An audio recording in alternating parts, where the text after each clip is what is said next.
Bonjour à toutes et tous, je suis super contente d'ouvrir cette saison des séminaires du CES Team.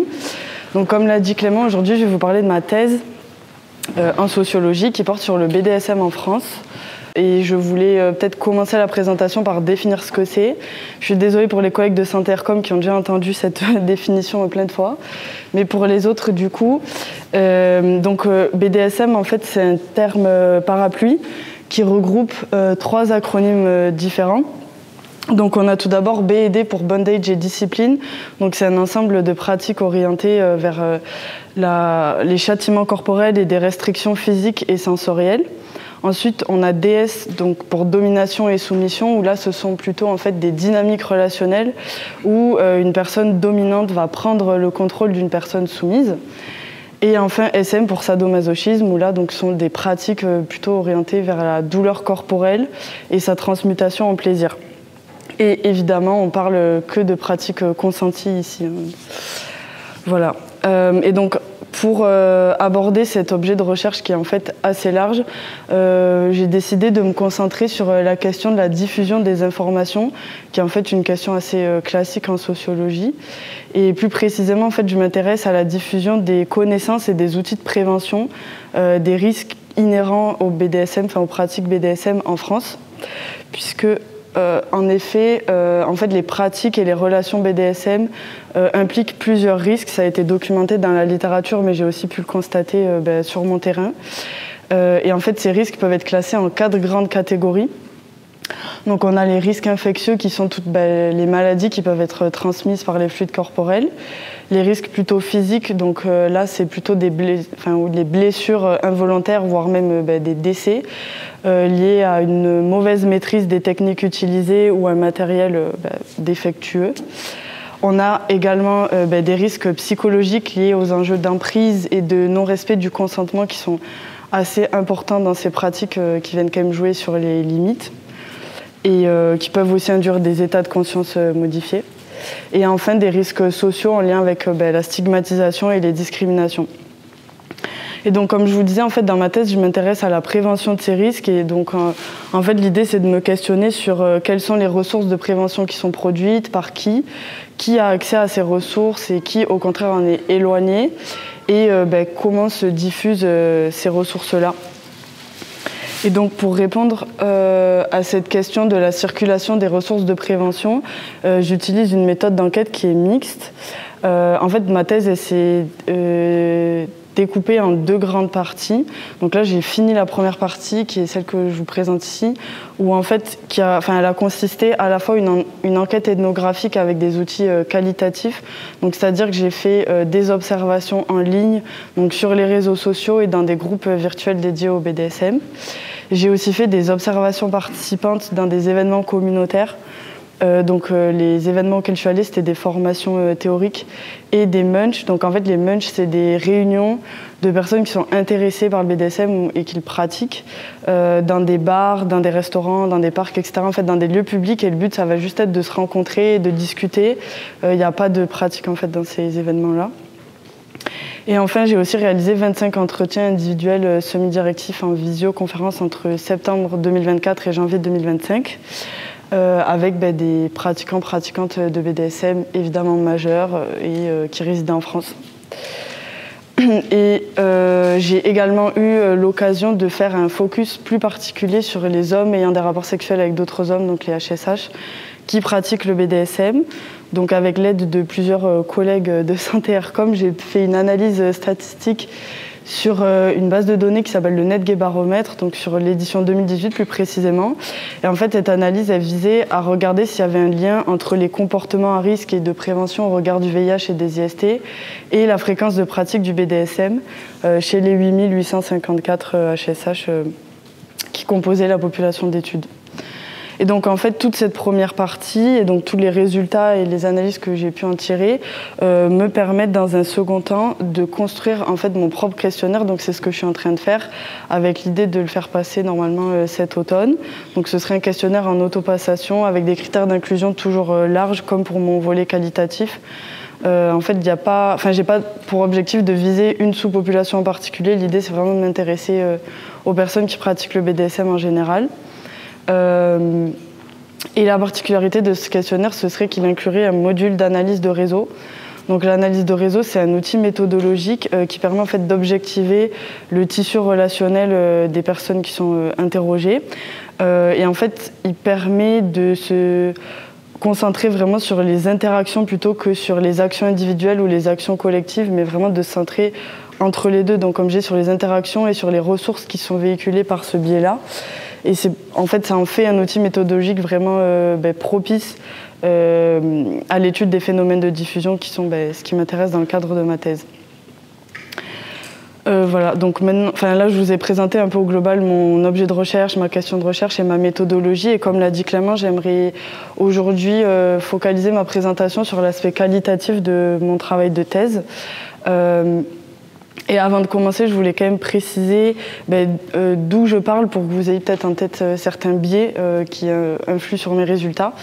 Donc en fait, tout d'abord, les espaces et les personnes que j'ai enquêtées viennent principalement des milieux hétéros et des milieux queer. J'ai eu beaucoup de mal à recruter en fait des personnes du milieu gay dans le BDSM parce que j'avais tout simplement pas d'accès de terrain.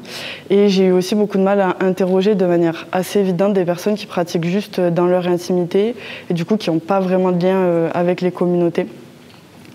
Et également, je voulais vous présenter mon échantillon d'études pour les entretiens, pour que vous ayez une idée de comment ils se situent socialement. Donc, c'est 25 personnes avec qui j'ai fait des entretiens. Donc, comme vous pouvez le voir, c'est en majorité des personnes cisgenres. Et en fait, il y a quasiment la moitié de mon échantillon qui sont des hommes cis. En termes d'orientation sexuelle, pareil, j'ai presque la moitié qui se définissent comme hétérosexuels ou hétéroflexibles, avec 8 personnes qui se disent bi ou pansexuelles et 5 gays ou lesbiennes. En termes d'âge, ça varie entre 19 et 51 ans avec un âge médian à 34 ans. Donc là, pareil, il y a un biais dans le fait que j'ai eu du mal à recruter des personnes plus âgées. Et en termes de catégories socio-professionnelles, comme vous pouvez le voir, c'est des personnes assez privilégiées puisqu'il y en a 44%, donc 11 personnes, qui sont des cadres selon la catégorisation de l'INSEE. Et la grande majorité de mon échantillon sont des personnes blanches. Donc, ceci étant dit, je vais passer au vif du sujet donc, de mon analyse. Maintenant que vous avez en tête un peu la population dont je parle. Vous n'êtes pas sans savoir que le BDSM, les personnes qui pratiquent le BDSM sont stigmatisées, donc elles sont perçues comme déviantes, comme perverses, voire même comme criminelles ou comme malades. Par exemple, jusqu'en 2013, le sadisme et le masochisme étaient considérés comme une paraphilie dans le DSM. Donc le DSM, c'est le manuel de référence international pour les diagnostics psychiatriques. Donc c'était considéré comme une paraphilie aux côtés de la pédophilie, par exemple. Et en termes légal, il y a certaines pratiques BDSM qui peuvent être pénalisées en tant qu'acte de torture et barbarie, menace ou violence. Donc c'est quand même une population qui, on peut le dire, est considérée un peu comme dangereuse ou comme malade. Et en fait, en réponse à cette stigmatisation, mais aussi en écho aux différents scandales sexuels qui ont marqué la scène médiatique, dont le plus récent est le hashtag, un des plus récents est le hashtag MeToo, en fait, les communautés BDSM ont vraiment développé une culture axée sur la sécurité et le consentement, afin en fait de dédramatiser un peu ou de montrer les bons côtés du BDSM, pour reprendre les termes de certains de mes enquêtés. Et donc en fait, ces communautés-là, elles ont fait de la gestion des risques un peu leur fer de lance, ce qui passe notamment par la promotion de cours, de formation, mais aussi de slogans. Donc je vous en ai mis 2 ici. Donc on a le SSC et le RAC, donc qui sont des principes de base du BDSM, donc qui veulent dire Safe, Sane and Consensual et Risk Aware Consensual Kink. Et donc en fait, comme je vous ai mis ici un autre extrait d'entretien, le but, comme m'expliquent mes enquêtés, c'est de montrer que en fait, l'univers du BDSM, c'est l'univers du risque calculé. Sous-entendu, on sait que nos pratiques, elles sont risquées, mais on fait en sorte de créer un cadre dans lequel elles peuvent se dérouler de manière saine et consentie. Et donc ce cadre-là, dans lequel un BDSM safe peut se dérouler, en fait, il va passer par l'établissement d'un script selon lequel vont se dérouler les interactions BDSM. Donc le concept de script sexuel, c'est un concept de sociologie qui en fait fait référence à un enchaînement codifié et ritualisé de séquences d'actions. Et donc en fait moi je l'ai repris dans ma thèse pour définir ce que j'ai appelé le script BDSM. Donc comme je vous disais, cet enchaînement de différentes étapes qui vont cadrer les interactions BDSM et que les pratiquants et pratiquantes vont apprendre dès leur entrée en fait dans le BDSM. Donc je vous ai mis ici les différentes étapes. Donc on a tout d'abord la rencontre. Donc pour mes enquêtés, elle se faisait la plupart du temps dans des espaces qui étaient vraiment dédiés au BDSM, donc que ce soit virtuellement ou dans la vraie vie, afin de s'assurer que ils et elles étaient en présence de personnes qui avaient les mêmes goûts que eux et du coup pour éviter la stigmatisation. Ensuite, on a la phase de négociation de la scène. Donc scène, c'est le terme qui est utilisé pour définir en fait la session de BDSM. Et donc en fait, durant la négociation, c'est là où les différentes parties prenantes vont parler de leurs envies, de leurs limites, de ce qu'elles se sentent prêtes à faire ou non. Et c'est là où notamment va être discuté tout ce qui va se passer en fait pendant la scène, donc la durée, le matériel qui va être utilisé, le lieu où ça va se dérouler, les différentes personnes qu'il va y avoir. Et l'idée, c'est vraiment de garantir en fait la sécurité et le consentement. Et des fois, ça peut même passer par l'établissement d'un contrat écrit, comme on le voit des fois dans les films. Voilà, et donc on peut aussi s'assurer à ce moment-là de l'état de santé physique et mentale des partenaires, etc. Donc dans l'idée de vraiment essayer d'anticiper tout ce qui pourrait se passer. Ensuite, on a le déroulement de la scène. Et juste après, on a ce qu'on appelle l'aftercare. Donc c'est un moment où les différents partenaires vont prendre du temps pour prendre soin les uns les unes des autres, après avoir vécu potentiellement des émotions ou des sensations physiques très intenses. Et l'idée, c'est vraiment de redescendre un peu sur Terre, de se réhumaniser pour, encore une fois, reprendre les termes de mes enquêtés. Et enfin, on a le débriefing, donc là, qui peut se passer à différents moments après la scène, où là, ça va être l'idée de en fait, revenir sur ce qui s'est passé, les points positifs, les choses à améliorer, les choses qu'on aimerait faire la prochaine fois, etc.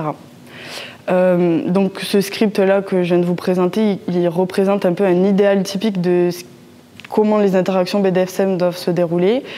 Évidemment, ça ne se passe pas toujours comme ça. Il y a des écarts qui peuvent être observés, notamment en fonction du type de relation, du niveau d'expérience et du milieu BDSM qui est fréquenté. Mais globalement, c'est comme ça que sont cadrées les interactions BDSM. Et donc, en fait, ce script alternatif, il est souvent défini par...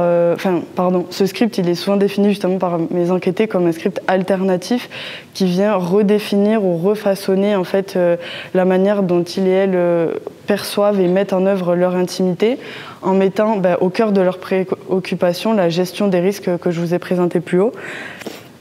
Et en fait, mes enquêtés me disent même souvent que ce nouveau script leur est vraiment bénéfique et il leur permet d'améliorer leur vie relationnelle, leur vie intime, en y apportant une plus grande éthique, d'où le titre de ma présentation. Et donc pour illustrer mes propos, je voulais vous lire un extrait d'entretien avec un de mes enquêtés, qui s'appelle Vincent et qui a 42 ans et qui s'identifie comme dominant donc, dans le BDSM. Donc il m'explique, dans une relation sexuelle vanille, alors c'est un peu péjoratif de dire vanille, mais ça veut dire une relation sexuelle qui n'est pas BDSM et qui du coup souvent ne met pas en place le même protocole de consentement et de discussion que le BDSM. T'es un peu dans une relation où tu fais les choses sans savoir si l'autre le veut ou pas, et il y a toujours une forme d'inquiétude de savoir si tu fais bien ou pas, si c'est ce que la personne veut ou pas, tout en ayant un risque que ça plaise pas, que ça fasse du mal, machin, etc. Dans le BDSM, tel que je le pratique moi, il n'y a pas ça parce que c'est clair en fait et qu'au moindre truc, tu le dis ouvertement. Enfin, tu vois, s'il y a un truc qui se passe mal, que tu le vois, tout de suite tu dis c'est bon, on arrête, machin et tout, on continue ou pas. On en parle avant, on en parle après, on en parle pendant, etc. Et du coup, ça laisse derrière un sentiment d'apaisement dans ta sexualité. Je sais que je vais pas faire de mal à l'autre, que ce qu'on fait c'est parce qu'on a envie de le faire, qu'on aime bien, machin, etc. Donc en fait, pour moi, ce que cet extrait d'entretien il permet de montrer, c'est que la différence entre le script BDSM et ce que eux nomment le script vanille, elle se situe pas vraiment pas tant dans les pratiques qui sont effectuées, mais plus dans le cadre qui est posé autour. Et en gros, ce que mes enquêtés me disent, c'est que dans le BDSM, c'est vraiment le consentement, la communication et la sécurité qui sont mis en avant à chaque étape de l'interaction sexuelle. Et donc, en fait, à travers les communautés BDSM, les pratiquants et pratiquantes apprennent ainsi une autre manière, comme je vous disais, de concevoir et de mettre en œuvre l'intime qui serait jugée plus éthique. Donc, pour conclure cette présentation, en fait, si je voulais vous revenir en détail sur ce script BDSM, c'était pour vous montrer, et la manière dont il se différencie, selon mes enquêtés, du script sexuel plus basique, c'était pour vous montrer en quoi les communautés BDSM constituent un espace privilégié de diffusion de normes et de valeurs qui viennent influer sur l'intimité de leurs membres. En fait, tout comme d'autres pratiques sexuelles minorisées, le BDSM a souvent été abordé uniquement sous l'angle de la déviance, voire même, comme on l'a vu, de la pathologie et de la criminalité dans les médias, les productions culturelles et la littérature scientifique. Et en fait, ça empêche de penser le BDSM comme un milieu fécond, capable de produire des ressources, de produire et de faire circuler des ressources bénéfiques aux pratiquants et pratiquantes. Et en fait, en se structurant en grande partie autour de la nécessaire prise en compte des risques inhérents à ces pratiques, les communautés BDSM sont un bel exemple, selon moi, d'autogestion de la prévention. Mais quand même, pour nuancer mes propos, il ne faut pas non plus idéaliser en fait, ce milieu-là, parce que comme toutes les sous-cultures sexuelles, il reste traversé par des rapports de pouvoir et des inégalités qu'on retrouve dans n'importe quel espace social. Et justement, la suite de mon travail de thèse et la suite de mes analyses, et notamment la passation de mon questionnaire, vont viser à objectiver les écarts qu'il y a entre ce script BDSM et cette éthique un peu parfaite qui m'est vendue par mes enquêtés et la réalité, avec pour objectif final de mettre en avant en fait, des inégalités d'accès à la prévention et des inégalités de santé parmi les pratiquants et pratiquantes de BDSM en France. Voilà, je vous remercie pour votre attention. Et voilà, c'est ma bibliographie. Merci.